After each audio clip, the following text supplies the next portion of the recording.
Andrew Tanzer was his Far Eastern Economic Review. Forbes magazine has a new book coming out about Hong Kong. Yeah. And so give us a few words about what you're doing. And here is actually, it wasn't quite my first job in Hong Kong, but my first job in life after I went to, I went to Columbia Journalism School, and I have to thank the Overseas Press Club for sending me to Asia. Really? I'd studied Chinese in Taiwan my junior year of college, and then I went to Columbia, graduated in 1980, and I got a OPC award. I think it was $3,000. Oh, scholarship. To pursue a project in Taiwan. And that's what brought me to Asia. And I very quickly started working for the Far Eastern Economic Review. I replaced someone named Phil Kurata, I remember, who was kicked out by the Taiwan government, which wasn't too friendly to journalists in those days. And then I worked 3 years there, and then I was transferred to Hong Kong, which was the headquarters of I call it the late, great Far Eastern Economic Review. And I was there in 83, 84, and I was single then, and I enjoyed Hong Kong then. It was clean. I remember the air was clean. Even the water was clean enough to swim off with junks. And then I joined Forbes and worked in Los Angeles and then Tokyo, and then Forbes transferred me to Hong Kong in 2000 and, what was that, 1993. 1993, and I was there until 2006. So I lived twice in Hong Kong. The second time I lived in Hong Kong, actually it was through an article I did in Forbes on Robert Kwok, who has always been a very low profile, somewhat secretive overseas Chinese tycoon. He's from Malaya, British Malaya, and grew up there, made his first, he went to college in Singapore, which was actually British then, and then made his first fortune in 1963 on the sugar futures market. He was born in 1923, so he's 94 years old now, but still very much with us. And he made fortunes in many things. Shangri-La Hotels, which he founded in Singapore, but mismanaged out of Hong Kong, would be one thing. He moved to Hong Kong in the late 1970s. So he's been resident of Hong Kong for about 40 years. I'm pretty sure he still has a Malaysian passport, which is pretty interesting because the book, anyway, I got to know Kwok pretty well, and I wrote his memoirs, most of which I worked on in 2002, 2003.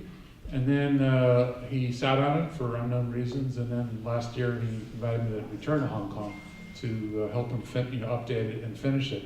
And it was just published in Singapore in English November 25th, and sold in Hong Kong at Bookazine, I know.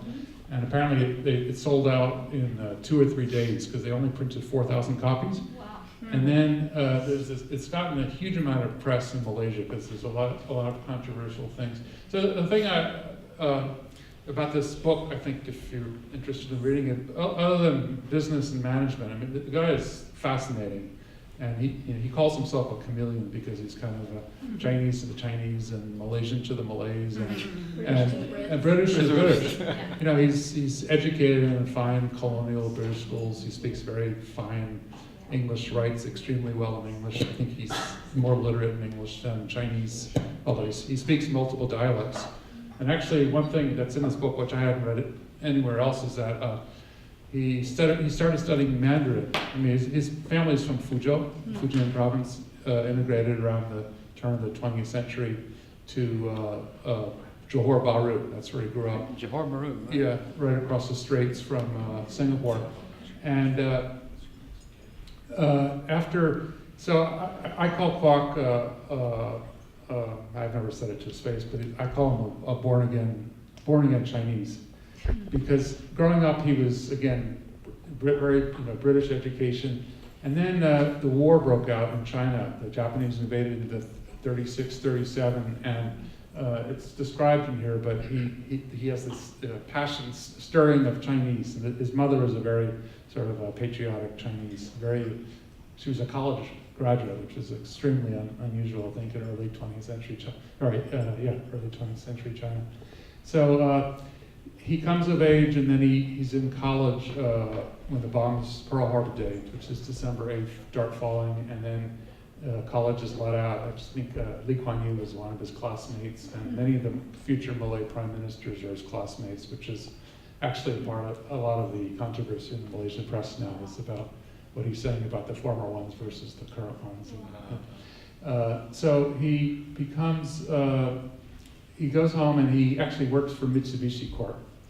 But I started to say he studied Mandarin before he entered Raffles College in Singapore, which I think actually is one of the keys for, he was just about the earliest, biggest overseas Chinese investor in China.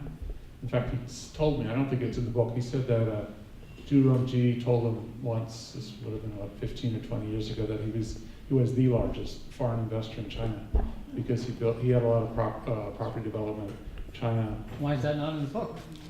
Well, he's very, He's very modest. it could be. I mean, he's probably been overtaken by now. But I mean, he has many billions. In fact, he's been doing business with China since the 1950s. There's a lot of sort of that would be controversial. news in here. So during the Cultural Revolution, he helped supply food for China when they had starvation, including sugar. So he made his first fortune in sugar and was known as the Sugar King in the 1960s. And then he has sort of secret roles. It's also described in the book as a conduit between China and like Malaysian government to terminate the Malayan Communist Party, which his brother was a member of. He was chief of propaganda and was killed by the British during the, I guess you call it, Civil War. And so then he moved to Hong Kong, as I said, about 40 years ago, and many of his businesses were built up in Hong Kong, mostly China-oriented. But I think the interest, besides the business in here, is there's a lot of history. There's eyewitness history, of witness to Japanese atrocities in Malaya and Singapore. And then the British colonial period, I would say he has a love-hate relationship with the British. He made a lot of his best friends, a lot of his early trading partners were British. He's British educated, but he has lots of problems with the British. And then he was... Andrew, yes. Could I put in a plug for you that you're too modest to accentuate here, and this predated me at Forbes. Andrew managed to get Robert Kwok on the cover of Forbes magazine in 1997. 97. First foreign cover of Forbes magazine to exemplify what we call this secret billionaire, or the... Well, it was the first interview you ever gave. Well, but he was the entry point to our Billionaires franchise in Asia, thanks to a far-sighted, wonderful editor named Jim Michaels. I'm going to predate you. Yes. And say something even more outrageous. The Forbes Foreign Billionaires list was my idea in 1987. Not so modest. I was living. It's a bit of a sore point because none of the Forbes family ever recognized it ever. So thank you.